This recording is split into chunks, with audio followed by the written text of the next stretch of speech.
Les textes liturgiques du jeudi 1er août 2024. Première lecture. Comme l'argile est dans la main du potier, ainsi êtes-vous dans mes mains. Jérémie 18, 1 à 6. Lecture du livre du prophète Jérémie. Parole du Seigneur adressée à Jérémie. Lève-toi, descends à la maison du potier, là, je te ferai entendre mes paroles.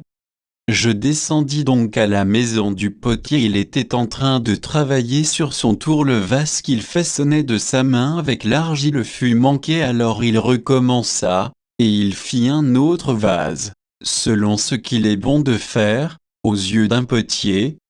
Alors la parole du Seigneur me fut adressée: Maison d'Israël, est-ce que je ne pourrais pas vous traiter comme fait ce potier? Oracle du Seigneur. Oui, comme l'argile est dans la main du potier, ainsi êtes-vous dans mes mains, maison d'Israël. Parole du Seigneur. Psaume. Psaume 145, 146, 1, 2, 3, 4, 5, 6 AB. Chante. Ô accent circonflexe mon âme, la louange du Seigneur. Je veux louer le Seigneur tant que je vis, chanter mes hymnes pour mon Dieu tant que je dure. Ne comptez pas sur les puissants, des fils d'hommes qui ne peuvent sauver. Leur souffle s'en va, ils retournent à la terre, et ce jour-là, périssent leurs projets. Heureux qui s'appuie sur le Dieu de Jacob, qui met son espoir dans le Seigneur son Dieu, lui qui a fait le ciel et la terre et la mer et tout ce qu'il renferme. Évangile. On ramasse dans des paniers ce qui est bon, et on rejette ce qui ne vaut rien. Matthieu 13, 47-53.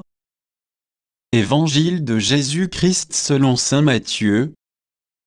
En ce temps-là, Jésus disait aux foules: le royaume des cieux est encore comparable à un filet que l'on jette dans la mer, et qui ramène toutes sortes de poissons.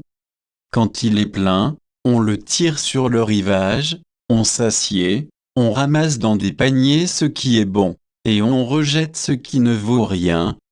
Ainsi en sera-t-il à la fin du monde. Les anges sortiront pour séparer les méchants du milieu des justes et les jetteront dans la fournaise.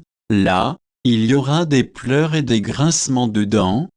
Avez-vous compris tout cela? Ils lui répondent: oui. Jésus ajouta: c'est pourquoi tout scribe devenu disciple du royaume des cieux est comparable à un maître de maison qui tire de son trésor du neuf et de l'ancien. Lorsque Jésus eut terminé ses paraboles, il s'éloigna de là. Acclamons la parole de Dieu.